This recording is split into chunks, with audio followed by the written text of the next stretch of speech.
Hola, ¿cómo están hermanos? Vamos a continuar con nuestro estudio de llaves de crecimiento espiritual del libro basado con el mismo nombre del Dr. John MacArthur, y en esta ocasión va a tocar la séptima llave, que se llama el amor. Y vamos a comenzar este estudio con un relato recordando principalmente lo que ocurrió en el monte Sinaí. Recordemos que Dios en el monte Sinaí dio los 10 mandamientos a su pueblo, al pueblo de Israel. ¿Para qué? Para regular su conducta y su adoración ante el Señor, y también para que ellos tuvieran leyes para regirse en una nación. Principalmente nosotros podemos sacar de todos estos mandamientos 10, los 10 mandamientos, ya los conocemos, y prácticamente estos 10 mandamientos eran lo que regían la conducta de todo el pueblo. Pero en tiempos de Jesús, los rabinos, principalmente ellos, hicieron que, lejos de estos 10 mandamientos que eran prácticamente la base, la columna vertebral de los demás, hicieron muchísimas leyes inventadas por supuesto por ellos mismos y no dadas por Dios, que simplemente traían carga al pueblo, ya que tenían que cumplir con los mandamientos de Dios más los mandamientos rabínicos. Ellos, siendo tantos estos mandamientos, los rabinos tuvieron que dividirlo en dos grandes categorías. Primeramente, los mandamientos de categoría pesada y los mandamientos de categoría ligera. Los mandamientos de categoría pesada principalmente eran mandamientos que forzosamente tenían que ser obligatorios, o sea, un israelita por obligación tenía que cumplirlos sí o sí. Y los ligeros eran mandamientos, leyes que se podían pasar por alto, que uno podía a lo mejor no cumplirlos. Incluso algunos rabinos afirmaban en aquellos tiempos que si una persona seleccionaba un precepto, o sea, un mandamiento pesado, y se esforzaba en cumplir solamente ese mandamiento pesado, podía pasar por alto muchos mandamientos ligeros. Bueno, bajo este contexto son las palabras de un escriba al venir al Señor Jesús y preguntarle esto. En Mateo capítulo 22, verso 36, un escriba le pregunta a nuestro Señor: Maestro, ¿cuál es el gran mandamiento en la ley? Recuerden, había muchísimos mandamientos, había muchísimos, así que esta persona quería saber en boca de Jesús cuál era el mandamiento más grande, el cual tenía que obedecer para ya no poder cumplir los demás a lo mejor. Y del verso 37 al 40 de Mateo 22 encontramos la respuesta de nuestro Señor Jesús, la cual es: amarás al Señor tu Dios con todo tu corazón y con toda tu alma y con toda tu mente. Este es el primero y grande mandamiento. Y el segundo es semejante: amarás a tu prójimo como a ti mismo. De estos dos mandamientos depende toda la ley y los profetas. Entonces, nosotros vemos que aquí el Señor Jesús está estableciendo el amor como la más alta virtud espiritual de todas. Y esto también se encuentra avalado por el apóstol Pablo en 1 Corintios capítulo 13, verso 13, cuando dice así el apóstol: y ahora permanecen la fe, la esperanza y el amor. Estos tres, pero el mayor de ellos es el amor. Y vamos a analizar las palabras del Señor Jesucristo del primer mandamiento, que es el amor, pero dice que este amor tiene que ir enfocado a Dios. Entonces, por medio del ejemplo del apóstol Pedro, vamos a analizar cómo se tiene que amar a Dios. Primeramente, vamos a recordar parte del relato bíblico que se encuentra en el Evangelio de Juan, capítulo 21, verso 2 al 7, cuando Pedro, queriendo regresar a su antiguo trabajo, le dice a algunos apóstoles: ¿saben qué? Me voy a pescar. Los apóstoles diciendo: bueno, el Señor ya no está aquí, pues vamos, ya no tenemos nada que hacer, no tenemos a quién seguir, vamos a pescar. Pedro no logra pescar absolutamente nada hasta que a lo lejos se le aparece el Señor Jesús, sin que ellos a primera vista supieran que era Él, sino creyéndolo, y le dice: dame de comer. Ellos dicen: no hemos pescado nada. Bueno, pues tira tu red al lado derecho de la barca. Obedecen a Jesús, tienen muchísimos peces, capturan muchísimos peces, y cuando llegan a la orilla, el Señor ya tenía alimento preparados para ellos. Lo que ellos no le pudieron dar, que fue alimento lo que Jesús pidió, Jesús sí les dio alimento. Pero después de comer, sigue esta narración. que la encontramos en Juan capítulo 21, verso 15 al 17. Jesús dijo a Simón Pedro: Simón, hijo de Jonás, ¿me amas más que estos? Le respondió: Sí, Señor, tú sabes que te amo. Él le dijo: Apacienta mis corderos. Volvió a decirle la segunda vez: Simón, hijo de Jonás, ¿me amas? Pedro le respondió: Sí, Señor, tú sabes que te amo. Le dijo: Pastorea mis ovejas. Verso 17. Le dijo la tercera vez: Simón, hijo de Jonás, ¿me amas? Pedro se entristeció de que le dijese la tercera vez: ¿me amas? Y le respondió: Señor, tú lo sabes todo, tú sabes que te amo. Jesús le dijo: Apacienta mis ovejas. Las primeras dos veces del verso 15 y 16, cuando Jesús le pregunta a Pedro que si le amaba, Jesús estaba ocupando el verbo agapao, que se está refiriendo al tipo más elevado de amor. Mientras que Pedro, en estas dos primeras ocasiones, le responde: Señor, te fileo. O sea, él estaba ocupando otra palabra de decir amor, pero este amor era más como de respeto y devoción. En lugar de decir, sí, Señor, te amo, como tagapeo, él estaba diciendo, Señor, pues te quiero mucho. Eso es lo que está buscando Pedro con esta palabra de fileo. Y quizá Pedro dijo estas palabras por la vergüenza de haber negado a nuestro Señor Jesucristo antes de su crucifixión. Recuerden, él lo negó 3 veces. Y reconoció que era incapaz de seguir a Dios en sus momentos más difíciles. Le voy a poner un ejemplo. Si le preguntan a un niño cuál sería la manera de mostrarle amor a sus padres, quizá tendríamos muchísimas respuestas. Limpiando mi cuarto, no sé, siendo bueno en la escuela, pero unos cuantos dirían, obedeciéndolos. Y es eso, la obediencia es una manera apropiada de mostrar amor, y Pedro sabía que él no había sido obediente, y por lo tanto no pretendía decirle con su boca, con sus propias palabras, esta palabra tan elevada de amor, porque reconocía que no había sido obediente a la voluntad del Padre y del Señor Jesucristo. Así que en la tercera vez Jesús ya no usa la palabra agapao, sino que ahora usa la misma palabra que Pedro usó y le dijo: Pedro, ¿me fileas? O sea, ¿me quieres mucho? Lo cual trajo tristeza en el corazón de Pedro. Pero Pedro en su corazón sabía que las palabras que él había usado realmente no reflejaban lo que había en su corazón. Así que él le dice al Señor: Señor, tú lo sabes todo, tú sabes que te amo. Pedro apeló a la omnisciencia de Dios para que nuestro Señor revisara su corazón y viera lo mucho que el apóstol amaba a él. En varias ocasiones es una realidad. Usted y yo no nos comportamos de la manera como Dios quiere que nos comportemos y aún pecamos en contra de nuestro Salvador.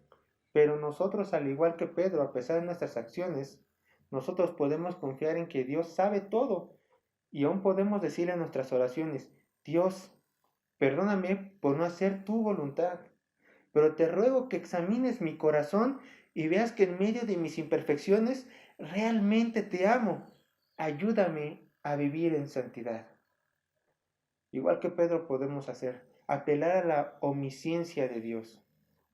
Pero nacen las preguntas: ¿qué clase de amor estaba esperando Jesús de Pedro? Y aún para nosotros, ¿qué clase de amor espera Dios recibir de nosotros?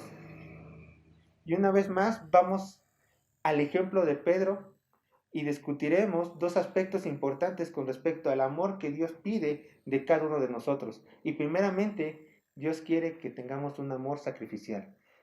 Vamos rápidamente al Evangelio de Juan, capítulo 21, verso 18 al 19. Y es así la palabra de Dios.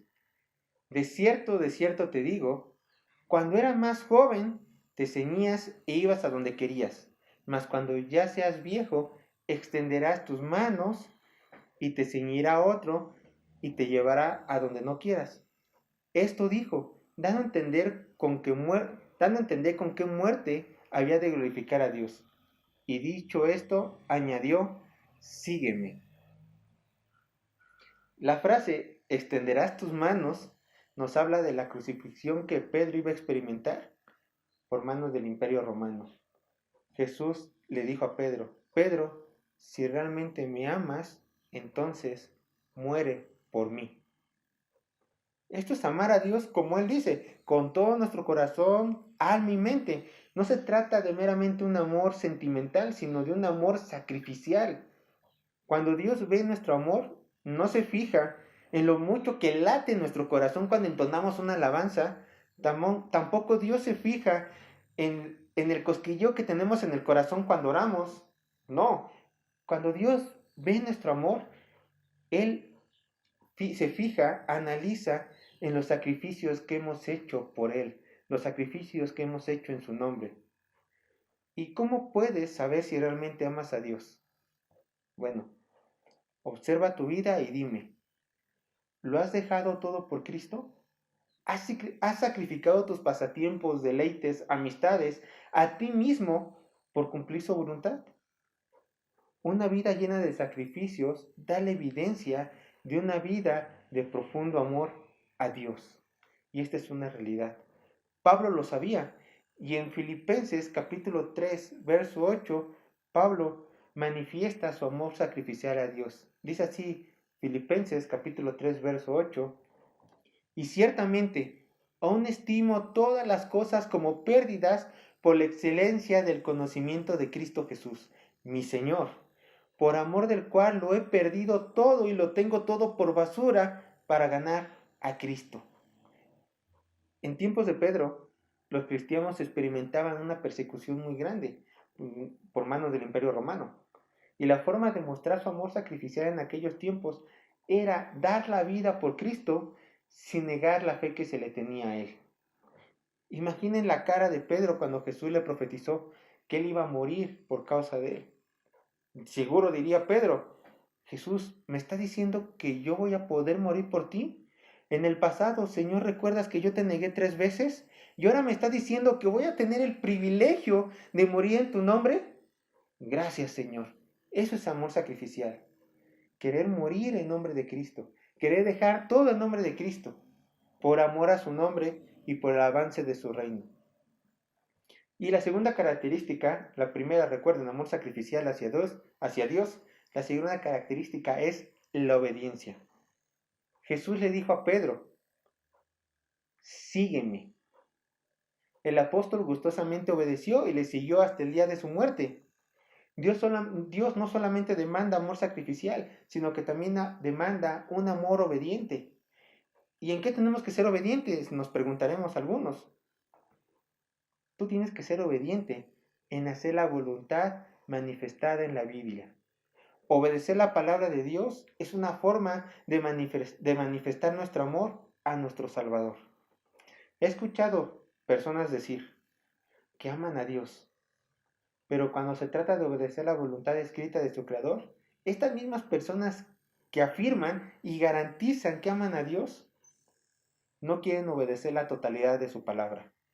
Es decir, ellos dicen, amo a Dios, pero cuando la Biblia dice, no te unas en yugo desigual, ellos dicen, bueno, pues me daré un chance. Como dicen algunos, voy a evangelizar. No, no tienes que hacer eso. Dios dice, no te unas en yugo desigual y tú tienes que mostrar tu amor en obediencia, ¿qué? Obedeciendo la palabra de Dios. Dios dice, no te emborraches. Entonces, tú mostrando tu amor obediente y sacrificial, ¿qué tienes que hacer? Pues evitar el vino si te es pecado. No lo tomes, no lo consumas. Si te es ocasión de caer, quítate el ojo, o sea, deja de tomar. Algunos dirán, no, pues yo obedezco a Dios, amo a mi prójimo, honro a mis padres, leo la Biblia, pero no veo que sea necesario ir a la iglesia. Cuando Dios dice en su palabra, no os dejéis de congregar como algunos tienen por costumbre. Por lo tanto, tú tienes que amar a Dios en obediencia e ir a congregarte con tus hermanos en una iglesia local. Puede que la obediencia a la palabra de Dios se nos haga poca cosa, Pero el apóstol Juan dijo en Primera de Juan, capítulo 2, verso 5. Estas fueron sus palabras. El que guarda su palabra, en este verdaderamente el amor de Dios se ha perfeccionado. Por esto sabemos que estamos en Él. ¿Lo ves? El amor a Dios se perfecciona en guardar su palabra.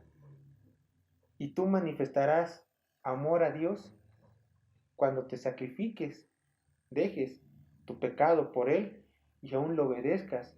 Así se te haga extremo, lo obedezcas lo que Dios ha revelado ya en su palabra.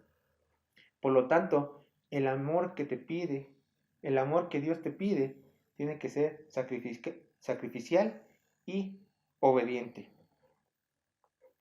Pero si nosotros regresamos una vez más a la pregunta que el maestro de la ley le hizo al Señor, encontramos que Dios no solamente se limita que en el mandamiento de amar a Dios, sino que en su respuesta añade, y el segundo gran mandamiento es amar a nuestro prójimo. Entonces prácticamente va junto con pegado el amor con Dios al amor al prójimo. Y hay varios versículos que nos animan a amar a nuestro prójimo. Solamente voy a mencionar dos, como por ejemplo, 1 de Pedro, capítulo 1, verso 22. Dice así: habiendo purificado vuestras almas por la obediencia a la verdad, mediante el Espíritu, para el amor fraternal no fingido, amaos unos a otros entrañablemente de corazón puro. Amaos unos a otros. Esto dice 1 de Pedro, capítulo 1, verso 22. Y aún 1 de Juan, capítulo 3, verso 14 y 15. Lo repito, 1 de Juan, capítulo 3, verso 14 y 15 dice: nosotros sabemos que hemos pasado de muerte a vida en que amamos a los hermanos. El que no ama a su hermano permanece en muerte. Todo aquel que aborrece a su hermano es homicida. Y sabéis que ningún homicida tiene vida eterna permanente en él. Dios nos manda a que el amar a nuestro prójimo sea parte de nuestra vida. Hay personas cristianas que están dentro de la congregación que dicen, bueno, yo puedo amar. Dice, a mí no me cuesta nada salir a las calles y gritar, yo amo mi iglesia, pongan el nombre de su iglesia local, yo amo a mi iglesia en conjunto, la amo a toda. Pero cuando se van a lo secreto, saben que en el fondo de su corazón no son capaces de amar a un hermano en específico, a un individuo, ya sea porque le tienen envidia o porque le guardan a un tipo de rencor o resentimiento. Esto no es lo que quiere Dios. Dios no solamente quiere que sus hijos amen en colectivo, sino que también quiere Dios que amemos en lo individual. Entonces, de igual forma, hay dos maneras de cómo mostrarle el amor al prójimo. Y el primero es el amor en acción. No simplemente es decir a nuestro hermano, hermano, te amo con todo mi corazón, darle una palmadita y después levantarnos. No, el verdadero amor se demuestra con acciones, sirviendo al hermano o a la hermana y y si este hermano se encuentra en apuros, procurar suplir su necesidad. Vean lo que dice 1 de Juan capítulo 3 verso 16. Lo repito. 1 de Juan capítulo 3 verso 16 dice: en esto hemos conocido el amor, en que Él puso su vida por nosotros. También nosotros debemos poner nuestras vidas por los hermanos. Y quizá jamás nos encontremos en una posición en la cual le salvemos la vida al hermano, ya sea que lo van a atropellar y nosotros pues lo empujamos para que nos atropellen a nosotros, o alguien le va a disparar y nosotros nos ponemos en la bala para recibir la bala en lugar de él. Quizá jamás podamos experimentar ese tipo de cosas aquí en México, quizá. Pero te aseguro que va a ser muy probable que sí se presente la oportunidad en la cual tú puedas suplir la necesidad del hermano. Vean lo que dice un versículo después, en 1 de Juan capítulo 3, verso 17. Dice, pero el que tiene bienes de este mundo y ve a su hermano tener necesidad y cierra contra él su corazón, ¿cómo muere el amor de Dios en él? Y este texto habla muy bien de este amor en acción, de este amor que también tiene que ser sacrificial, en donde yo como persona tendría que negarme ciertas cosas materiales para poder ayudar a mi hermano que se encuentra en un estado no muy agradable. Y tal vez algunas personas dirán, hermano, ese es un gran paso para mí, ya que primero debo de aprender a amarme a mí mismo, primero tengo que aprender a amarme a mí mismo antes de amar a los demás. Y quizá también utilicen el verso de Santiago, capítulo 2 verso 8, amarás a tu prójimo como a ti mismo. Bien, esto de amarte primero a ti antes que a los demás es una mala interpretación de este pasaje y le debemos esta mala interpretación a la psicología secular, por supuesto. Bueno, no es que haya una psicología santa, claro que no. La psicología trata de estudiar el alma, pero lo único que realmente tiene una respuesta para todas las preguntas del alma es la Biblia. Así que estos psicólogos sin ayuda de Dios, que simplemente ellos abiertamente quisieron destrozar el cristianismo, pues no están muy bien cimentados realmente los psicólogos. Pero bueno, los psicólogos dicen que primero uno se tiene que amar a sí mismo antes de amar a los demás.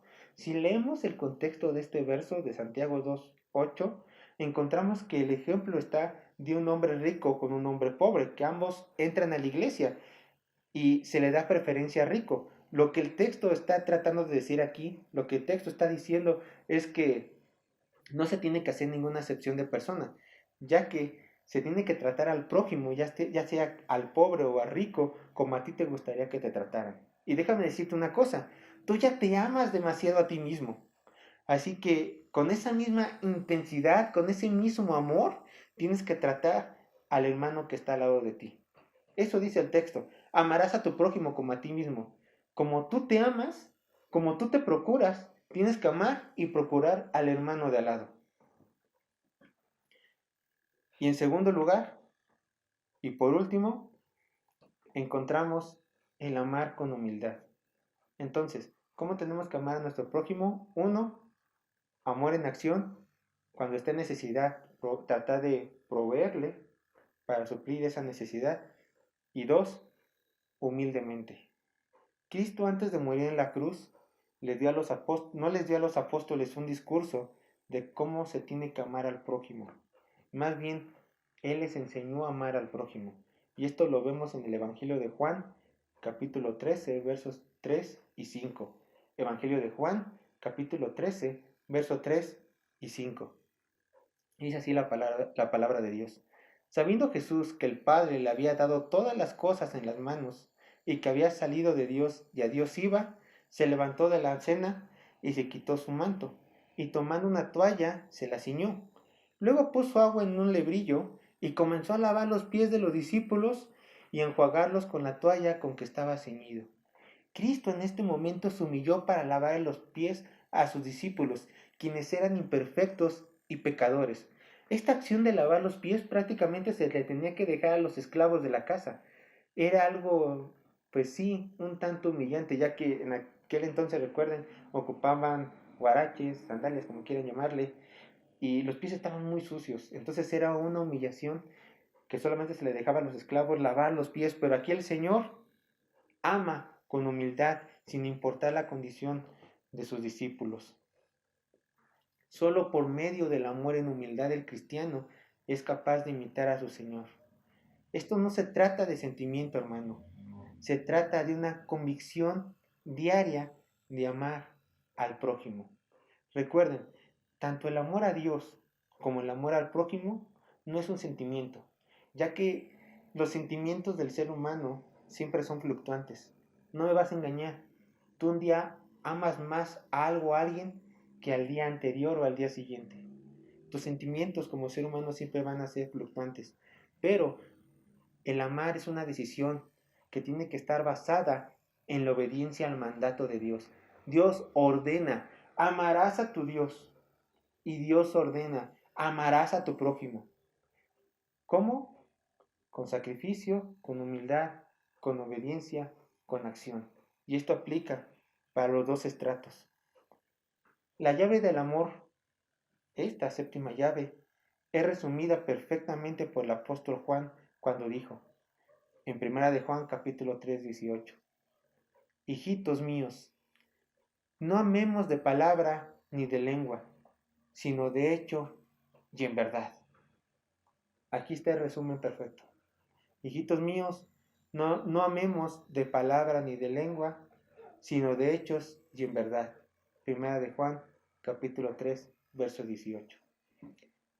Recuerda, hermano, que este estudio está basado en el libro Llaves del Crecimiento Espiritual del Dr. John MacArthur. Dios te bendiga.